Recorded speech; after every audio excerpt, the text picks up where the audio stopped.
مساء الفل عليكم، عاملين ايه الاخبار؟ خلاص خدنا الفري النهارده السبت وانبسطنا.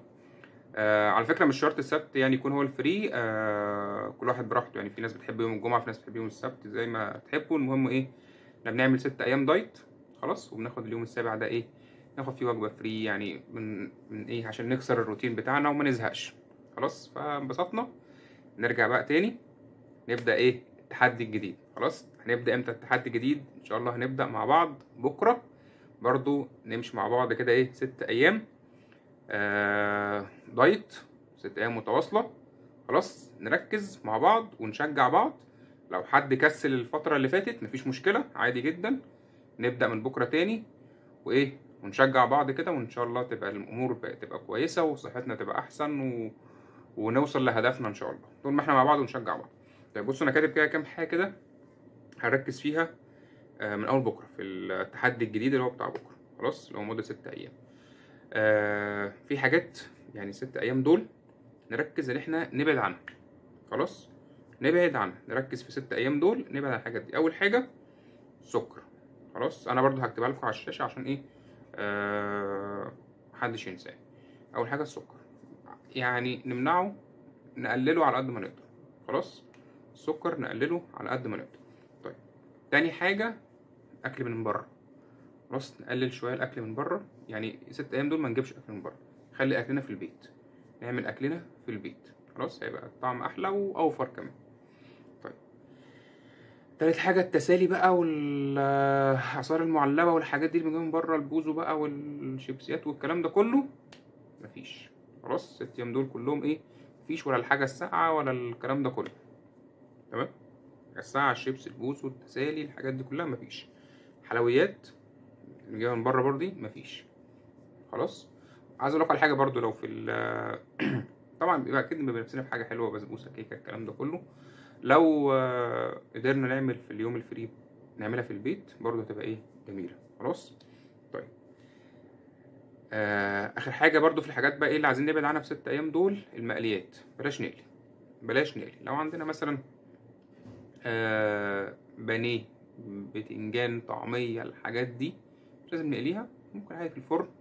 لو في اير فراير تمام، مفيش مش مشكلة، مش فارقة يعني، مش هي اللي هتخسسنا الاير فراير دي مش فارقة خالص، في الفرن وهتبقى زي الفل. البانيه انا كذا مرة عملته، لو ترجعوا للفيديوهات القديمة كذا كذا مرة عملت البانيه متشوح على الطاسة وطعمه خطير. وعلى فكرة مش يعني، في ناس بتفتكر هو ناشف، ولا لا، مش ناشف خالص، بيبقى طري وطعمه حلو جدا. خلاص مع شويه الخضار السوتيه، عملناها كذا مره الاكله دي، خضار السوتيه مع الرز الابيض مع الفراخ البانيه المشويه، تحفه بصراحه، تحفه. طيب دي كده الحاجات اللي هنبعد عنها. خلاص يبقى السكر، اكل من بره، التسالي والبوز والحاجه الساقعه والشيبسيات والحاجات دي كلها، حلويات والمقليات. تمام. طيب ايه بقى اللي هنركز عليه نزوده؟ خلاص في الفتره 6 ايام دول برضو قدامهم زيهم كده على نفس العدد. اول حاجه واهم حاجه الميه، الميه، الميه. 3 ميه اهو، 3 ميه. يعني ايه 3 ميه؟ يعني 3 لتر ميه. 3 لتر دول زي ما تحبوا، ممكن ازازه يكون فيها ميه من غير اي طعم، الازازه التانية ممكن تحط عليها شويه شرايح ليمون، الازازه التالتة تحطوا شرايح برتقان، ايه شريحه واحده يعني، مش لازم شرايح، يعني اي حاجه بسيطه. خلاص نشرب 3 لتر ميه، مهمين جدا، مفيدين جدا في الدايت. خلاص تاني حاجة مهمة جدا جدا جدا، الحركة على قد ما نقدر، كل واحد حسب إمكانياته، اللي يقدر يعمله يعمله. تمشى وانت رايح الشغل، اللي يروح عارف يروح جيم تمام، أي رياضة في البيت تمام، أي حركة في البيت ساعده في عمل البيت تمام، أي حركة، المهم نتحرك، نتحرك، نتحرك وخلاص. خلاص طيب خضروات نهتم بيها أوي، فطار والغدا، في العشاء، في السناكس، اي خضروات عندنا، اي خضروات نعرف نجيبها نجيبها. خلاص خيار، جزر، جرجير، كابوتشا، الايه، الفلفل، اللي في امكانياتنا نجيبه. خلاص اي حاجه مفيده المهم نكتر منها. الفاكهه برضو نفس الكلام، اللي في امكانياتنا نجيبه. خلاص والمتاح في السوق واللي على قد ايدينا تمام، حلو قوي. المهم الحاجات دي مفيده جدا، الخضروات والفاكهه والميه، دول افيد 3 حاجات. خلاص نركز فيهم وصحتنا ان شاء الله هتبقى كويسه. احنا قلنا بقى المقليات هنبطلها، الناحيه التانيه بقى اكل صحي، بلاش نقلي، خلي حاجاتنا في الفرن متشوحه. لو هنستخدم حته سمنه طبيعي، زبده طبيعي، انا عارف الحاجات دي بتبقى غاليه، بس لو استخدمناها يعني حته صغيره منها هي بتبقى يعني، احنا بنجيب مثلا يعني الكيلو السمنه مثلا الطبيعي او الزبده الطبيعيه، ممكن انا عارف هي بتبقى غاليه، بس على فكره بتقعد معانا فتره كبيره، تمام. وبنستخدم منها حاجه بسيطه قوي، يعني مع كل اكله بتبقى حاجه بسيطه، فبتقعد معانا فتره كبيره يعني، فممكن تبقى الموضوع ايه يعني، بنعرف نعديه ان شاء الله يعني. خلاص، ده ان شاء الله نهتم بيه ال6 ايام اللي جايين. والاكل بتاعنا كل واحد زي ما بيحب، مفيش اي مشكله خالص. اللي الصبح اللي بيحب يفطر بيض مسلوق افطر، اللي عايز يعمل اومليت تمام، زي ما اتفقنا نوعه مع الخضروات، مع حته جبنه قريش، ملح خفيف، كل ده كويس.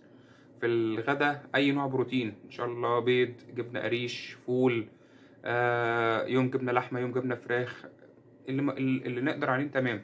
شويه عدس، كل ده تمام. شويه خضار، لوبيا، فاصوليا، مع شويه رز جنبيها سلطه، حلو قوي. كل دوت هيبقى مفيد قوي، والحمد لله على كده. خلاص. وفي العشاء بالليل زبادي، فاكهه. انا عارف في الشتاء بالليل بقى ممكن ننقنق بشويه ايه الفاكهه بتاعتنا، الخضروات، الزبادي. المشروبات بتاعتنا بقى ممكن نشرب اي مشروبات زي ما احنا عايزين، شاي اخضر مثلا. اهم حاجه طبعا زي ما انتوا عارفين ايه، بنحط السكر عليه. خلاص. عايزين نشجع بعض في ال6 ايام الجايين دول، تحدي نكمل فيه، نشجع بعض فيه ان شاء الله. تبقى حتى لو في ناس ما بدأتش قبل كده ولسه هتبدأ جديد، يبقى دي بداية جديدة ليهم، ونكمل كلنا مع بعض ونشجع بعض، وان شاء الله ان شاء الله هنوصل لهدفنا. خلاص. مش هقول مين معايا ومش معايا، لا، احنا كلنا مع بعض، كلنا هنبدأ، غصب عننا هنبدأ. خلاص، محدش هيقول لا هبدأ بكرة ولا مش هبدأ بكرة، لا، هو كله هيبدأ بكرة. خلاص، متفقين. شكرا ليكم، سلام.